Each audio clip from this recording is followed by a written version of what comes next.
तो science of self relation book से आज हम चैप्टर पढ़ने जा रहे हैं चूजिंग अ स्पिरिचुअल मास्टर। क्योंकि हमें ABCD सीखने के लिए भी मास्टर या गुरु चाहिए। जैसे हमारी मम्मी हुआ, पापा हुआ, जो घर में ही हमें ABCD सिखाया तो वो हमारे मास्टर हो गए, है ना। या कोई भी चीज़ सीखने के लिए हमें कोई ना कोई टीचर चाहिए होता है। भले ही हमें डांस सीखना हो या कोई म्यूजिकल इंस्ट्रूमेंट सीखना हो। फिर आप सोचिए आध्यात्मिक चीज़ों को सीखने के लिए क्या हमें गुरु की आवश्यकता नहीं होगी? निश्चित रूप से आवश्यकता है। तो इसलिए श्रील प्रभुपाद ने science of self relation book में ये चैप्टर इंक्लूड किया है। सो व्हाट इज ए गुरु? तो गुरु के बारे में हमें पहले जानना होगा। So here Srila Prabhupada mention that in all the scriptures, मतलब सारे शास्त्र में, सारे वेद, उपनिषद, पुराण, सभी में guru is describe to be as good as God. गुरु को भगवान के प्रतिनिधि कहा गया है। क्यों कहा गया है?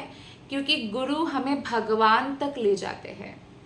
बट जो प्रामाणिक गुरु होते हैं वो कभी भी नहीं बोलते आई एम गॉड। ऐसे बहुत गुरु फेक गुरु है या पाखंडी गुरु है जो बोलते हैं मैं भगवान हूँ, मैं भगवान के अवतार हूँ, तुम लोग मेरी पूजा करो। तो वो कृष्ण की पूजा करने के लिए नहीं बोलते, क्या बोलते? मेरी पूजा करो। तो पाखंडी गुरु है। प्रामाणिक गुरु हमेशा हमें कृष्ण के पास ले जाएंगे, हमें कृष्ण की सेवा में एंगेज करेंगे, अपनी सेवा में नहीं। अर्थात कि भगवान की भक्ति कैसे करना है उस बारे में हमें शिक्षा प्रदान करेंगे। So the disciples duty is to offer respect to गुरु।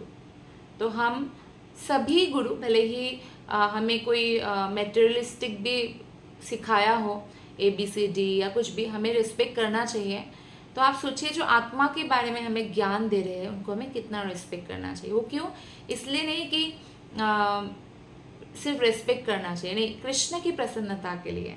क्योंकि जो हमें आध्यात्मिक ज्ञान प्रदान करते हैं ऐसे गुरु कृष्ण को अति प्रिय होते हैं। तो इसीलिए श्रील प्रभुपाद बोलते हैं कि जब श्रील प्रभुपाद इस धरातल पर थे, उनके फॉरेनर शिष्य को गुरु के बारे में क्या मालूम है, आध्यात्मिक गुरु को कितना रिस्पेक्ट देना चाहिए। लेकिन कैसे मालूम पड़ता है? जब हम सिंसियरली भगवान की भक्ति करते हैं तो हमारे हृदय में, सभी के हृदय में, ऐसा नहीं भारतवासी के हृदय में सिर्फ only Indian people are having परमात्मा inside. No, everyone is having परमात्मा इनसाइड। सो परमात्मा गाइड्स अस, मतलब हमें क्या करते, सिखाते हैं कि हमें कैसे स्पिरिचुअल मास्टर को रिस्पेक्ट देना चाहिए। संस्कृत में जो वर्ड है अज्ञान, अज्ञान मीन्स इग्नोरेंस और डार्कनेस। जैसे अंधेरा है, कमरे में अंधेरा है, आपके घर में ही मान लो अंधेरा है, रात का समय है, आप सो रहे हैं और अकस्मात आपको उठना है, पानी का बोतल खत्म हो गया, आपको फ्रिज में से पानी का बोतल निकालने जाना है। तो भी अंधेरे में आप बहुत सावधानी से जाते हैं, भले ही अपना ही घर क्यों ना हो। और अगर दूसरों का हो तो एकदम अंधेरा तो आपको ठोकर भी लग सकता है। क्यों? क्योंकि डार्कनेस में हमें कुछ दिखता नहीं है। ठीक उसी प्रकार से जब हमारा आत्मा के ज्ञान के प्रति एकदम अंधकारमय होता है, हमारी बुद्धि को कुछ नहीं मालूम है, व्यक्ति सिर्फ यही सोचता है कि मैं शरीर हूँ, तो क्या होता है कि वो बहुत सारी गलतियाँ करते हैं। अपना मनुष्य जीवन का जो बहुत वैल्यूएबल समय है उसको नष्ट करते हैं। जैसे अभी आप सब लोग समर ब्रेक में ऑनलाइन क्लास अटेंड कर रहे हैं, तो ये बहुत अच्छी बात है कि आपने उस समय का यूटिलाइज किया। और जो भी आपके आसपास भक्त हैं वो कोई भी साधारण आत्मा नहीं है, कई जन्मों से वो लोग भक्ति करते हुए आए हुए हैं। तो इसलिए ऐसे भक्तों का हमें संगति लेना चाहिए। जब आप एक भक्त दूसरे भक्त से मिलते हैं तो किसके बारे में बात करते हैं? भगवान कृष्ण के बारे में बात करते हैं। कृष्ण ने कहा है कि मेरे भक्त मेरे बारे में बात करके तुष्यन्ति च रमन्ति च, बहुत आनंद का अनुभव करते हैं। तो इसलिए जब गुरु हमारे हृदय में ये ज्ञान प्रदान करते हैं कि हम आत्मा हैं और भगवान को कैसे प्राप्त कर सकते हैं, तो हमें सब चीज़ें क्लियरली दिखाई देना लगता है। हमारा गोल क्या है, भौतिक जगत में हमारा क्या रिस्पॉन्सिबिलिटी है, क्या ड्यूटी है, इसको किस तरह से पालन करना चाहिए, और धर्म की रक्षा कैसे होनी चाहिए। धर्म मतलब ये नहीं कि हिंदू, मुस्लिम, सिख, ईसाई, ये धर्म नहीं है। धर्म का मतलब है आत्मा का कर्तव्य। तो आत्मा के कर्तव्य की रक्षा हमें कैसे करनी चाहिए, क्योंकि आत्मा का काम है, आत्मा का खाना है हरि नाम, भगवान की सेवा करना। और शरीर का काम अलग है, खाना अलग है, तो इसलिए दोनों को हमें बैलेंस करना होगा। प्रभुपाद बोलते हैं कि the material world is dark. ये जो हम देख रहे हैं पृथ्वी, आर्ट एक्चुअली डार्क है। आर्ट का अपना कोई रोशनी नहीं है, इसलिए इसमें सन और मून की हमें ज़रूरत होती है, सनलाइट, मूनलाइट। तो ये कहाँ से आ रही है? तो ये उस लोक से आ रही है कि sun is getting illumination from Krishna's brahma jyoti and moon is getting illumination from sun. तो इस तरह से जब जैसे ही सूर्योदय होता है अंधकार दूर होता है, ठीक उसी तरह से जैसे ही हम भगवान का शरण ग्रहण करते हैं हमारे हृदय का अंधकार भी दूर हो जाता है। तो what is the business of a गुरु? एक प्रामाणिक गुरु का क्या बिजनेस है, क्या काम है? एक ही काम है कि अपने शिष्य को जो अंधकार है उससे प्रकाश तक ले आए, अर्थात भगवान के बारे में उनको साफ साफ बताए, जैसे कृष्ण ने बताया है। उसको भटकाए नहीं। आपको मालूम है नॉर्मल क्रिमिनल को इतना बुरा नरक प्राप्त नहीं होता, लेकिन धर्म के नाम पर यानी भगवान की भक्ति के नाम पर कोई अगर गलत सलत शिक्षा प्रदान करते हैं तो उसको उससे भी खतरनाक वो प्राप्त होता है, क्योंकि पब्लिक तो इनोसेंट होते हैं। तो ऐसे बहुत फेक गुरु कलयुग में है जो पब्लिक को कुछ उन्होंने सिद्धि प्राप्त किया, उसके बेसिस पर कुछ चमत्कार दिखाया, भोले भले पब्लिक उनके चंगुल में फंस गए, फिर उनको गलत रास्ता दिखाया, वैकुंठ जाने का रास्ता नहीं दिखाया, नरक जाने का दिखाया। तो इस तरह से हमें बचना चाहिए ऐसे लोगों से, और भगवान से प्रार्थना करने से हम बचे रहेंगे। प्रभुपाद ने यहाँ पे बहुत सुंदर एग्जाम्पल दिया है, 3 एग्जाम्पल दिया है कि अगर किसी को हाइजीनिक प्रिंसिपल नहीं पता है, ऐसे बहुत लोग हैं नहाते नहीं हैं, कपड़े भी चेंज नहीं करते हैं, गंदगी में रहते हैं, तो ऐसे लोगों को बहुत जल्दी बीमारियां पकड़ते हैं। क्यों हमें बचपन से पेरेंट्स बोलते हैं कि रोज़ नहाना चाहिए, क्योंकि इससे हम बीमारियों से भी बचे रहते हैं।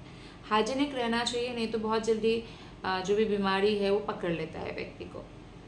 ये एक एग्जाम्पल है। ठीक उसी प्रकार से हमारा मन अगर हाइजीनिक नहीं रहेगा, अर्थात रोज हम भगवान का नाम जप करेंगे नहीं, भगवान की सेवा नहीं करेंगे, भगवत गीता नहीं पढ़ेंगे या भगवत गीता का श्रवण नहीं करेंगे, तो क्या होगा, हमारे मन भी बहुत जल्दी स्ट्रेसफुल हो जाएगा, एंग्जाइटी आ जाएगा, बहुत गुस्सा आएगा, मतलब बहुत सारा बीमारियां मन को लग जाएगा। कलयुग में अभी देखिए, ये युग भले ही कलयुग है पर साइंस कितना एडवांस कर चुके हैं, और साइंस को बुद्धि किसने दिया है लोगों को? डॉक्टर्स को। कृष्ण ही देते हैं सबको बुद्धि, उनका कोई अपना नहीं है, लेकिन डेवलप कर चुका है और बहुत सारी बीमारियों का इलाज निकल गया है जो पहले नहीं था। लेकिन कलयुग में लोग शरीर की बीमारी से ज़्यादा मन की बीमारियों से मरेंगे, ये बताया गया है शास्त्रों में।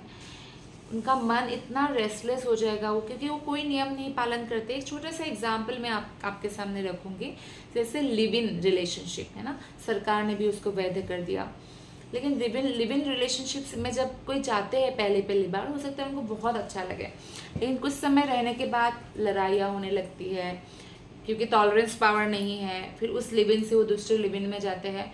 तो इस तरह से अपने जो मन की, शरीर की पवित्रता वो नष्ट करते हैं। उससे इतना उनका सिन एक्यूमुलेशन होता है, जब बहुत ज़्यादा पाप एक्यूमुलेशन होता है और बहुत ज़्यादा पोल्यूशन एक प्रकार से माइंड में हो जाता है, तो इससे एक समय आता है कि वो बहुत फ्रस्ट्रेटेड रहने लगते हैं। तो हमें अगर इस सिचुएशन से बचना है तो हमें शास्त्रों का पालन करना होगा। शास्त्र बोलते हैं कि आपको विवाह से पहले कोई ऐसा लिव इन में नहीं रहना है, और विवाह के बाद भी एक पार्टनर के साथ जो है एक दूसरे को सहन करते हुए जीवन बिताना चाहिए, अगर पार्टनर कोई बहुत पागल या क्रेजी ना हो। और हमें भगवान से प्रार्थना भी करना चाहिए कि ऐसा हमें लोग मिले हमारे जीवन में, ऐसे दोस्त मिले, ऐसे लोग मिले कि जो हमें भगवान की भक्ति करने के लिए प्रेरणा दे, जो हमें पॉजिटिव चीज़ों के प्रति ही जो है हमारा रुझाव या हमारा गाइडेंस प्रदान कर सके, लाइक दैट। तो इस तरह से हमारा लाइफ पूरी तरह से बदल जाएगा अगर हम थोड़ा सा ध्यान दें कि हमें कैसे लोगों के साथ रहना है। तो प्रभुपाद बोलते कि इग्नोरेंस इज नॉट ब्लेस। कुछ लोग बोलते इग्नोरेंस इज ब्लेस। कैसे ब्लेस? जैसे बिल्ली ने देखा शेर आ रहा है तो बिल्ली ने आंखें बंद कर लिया, तो क्या शेर नहीं खाएगा? क्रिमिनल ने बोला कि मुझे तो लॉ पता ही नहीं कि चोरी करने से पुलिस पकड़ती है, लेकिन फिर भी पकड़ लिया ना। आपको भले ही पता हो लॉ, नहीं पता हो, लेकिन आपको पुलिस पकड़ेंगे। एक बच्चा है, उसको नहीं मालूम, छोटे बच्चे को आप मालूम है हर चीज़ को हाथ लगाने जाएंगे, मुंह में डालने जाएंगे। तो मान लीजिए किसी ने दीपक जला रखा है और बच्चा अट्रैक्ट करता है ना, दीपक कलरफुल लगता है उसको, तो जाके दीपक में हाथ से ऐसे छू लिया, तो क्या अग्नि ऐसे सोचेंगे नहीं छोटा बच्चा है, इसको तो इग्नोरेंट है, इसको तो पता नहीं कि जलेगा, नहीं जलाएगा? ऐसा है क्या? ऐसा कभी नहीं होता है। तो इसलिए जैसे कि छोटे बच्चे को ऐसे आग में नहीं पता, उसको फिर भी छू लेने से जलता है, ऐसे ही नेचर्स का भी कुछ लॉ है, शास्त्रों का कुछ लॉ है, लॉ बुक होते हैं हमारे। ऐसे ही भागवत गीता लॉ बुक है भगवान का।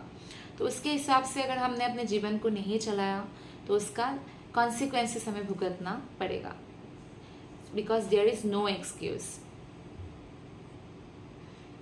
आगे बताते हैं, the guru's business is to see that no human being suffers in this material world. हर व्यक्ति इस भौतिक संसार में कुछ ना कुछ कष्ट में है, सफरिंग में है।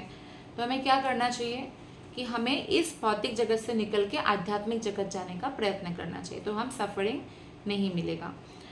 कोई भी क्लेम नहीं कर सकता कि no I am not suffering, who told you I am not suffering, ऐसा नहीं बोल सकता है। Everyone is suffering in this material world. There are 3 kinds of suffering.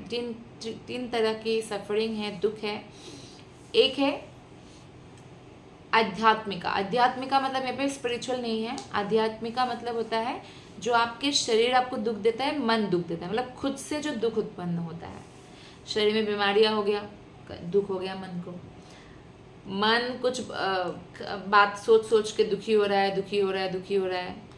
किसी ने, हो सकता है हमें हमने विश किया, उसने विश नहीं किया, हमें लगा पता नहीं इसने मेरे को ऐसे क्यों किया है, तो सोच रहे हैं ना।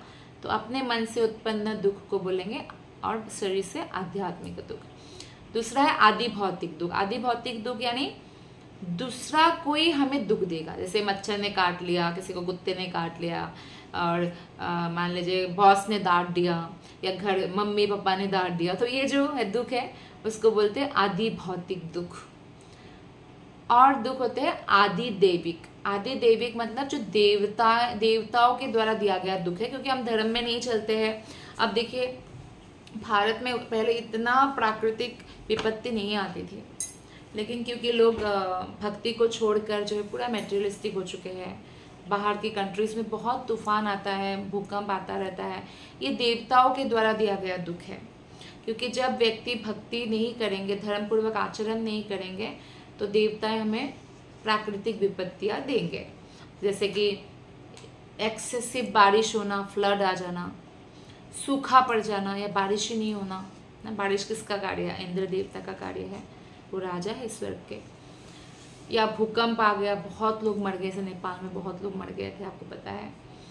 और तूफान, सुनामी आ जाना, तो ये सब आदि दैविक दुख है जो देवता लोग देते हैं। तो ये सारे दुख जब तक हम संसार में हैं भुगतना पड़ेगा, ये बताया गया है यहाँ पे। एंड आगे बताया गया है कि these are the miseries arising from the material body and mind. So we may then ask why the living entity is suffering. The answer is out of ignorance. हम क्यों सफ़र करते हैं? Out of ignorance. जब आप accept कर लेते हो कि ये पार्ट ऑफ लाइफ है, हमें बस इस जीवन को बैलेंस बनाना है, जो हमारा भौतिक कर्तव्य है उसके साथ आध्यात्मिक कर्तव्य निभाना है, भक्ति करना है, भगवान के धाम जाने के लिए हरे कृष्ण महामंत्र का कम से कम 16 माला हमें करना है। अगर स्टूडेंट लाइफ में है तो कम माला भी कर सकते हैं, उनके पास समय नहीं होता, पढ़ाई बहुत करना होता है, लेकिन जैसे ही स्टूडेंट लाइफ खत्म होता है 16 माला करना चाहिए। ऐसे बहुत सारे हैं। इवन मैं भी जब स्टूडेंट लाइफ में थी तो तभी से हरे कृष्ण महामंत्र का 16 माला शुरू कर दिया था, और इससे लाभ ही हुआ।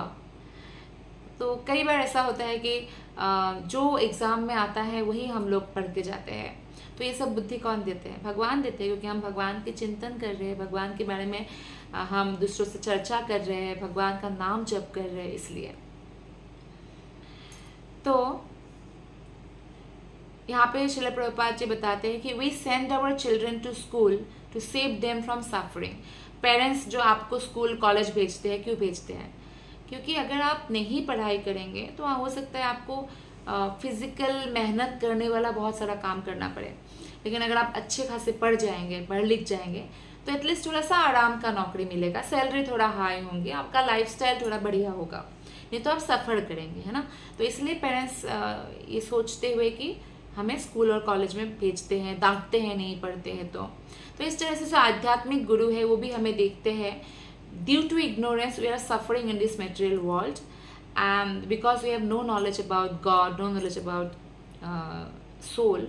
तो इसीलिए क्या करते हैं वो आत्मा और भगवान के बारे में हमें ज्ञान प्रदान करते हैं, हमें पुश करते हैं कि आप भगवान के रोज नाम लो, इससे क्या होगा, हमें ही लाभ होगा और हम ही भगवत धाम जाएंगे। तो इसी के साथ जो है साइंस ऑफ सेल्फ रियलाइजेशन का आज का जो क्लास है हम ही समाप्त करते हैं। आप सबका बहुत बहुत धन्यवाद। Thank you.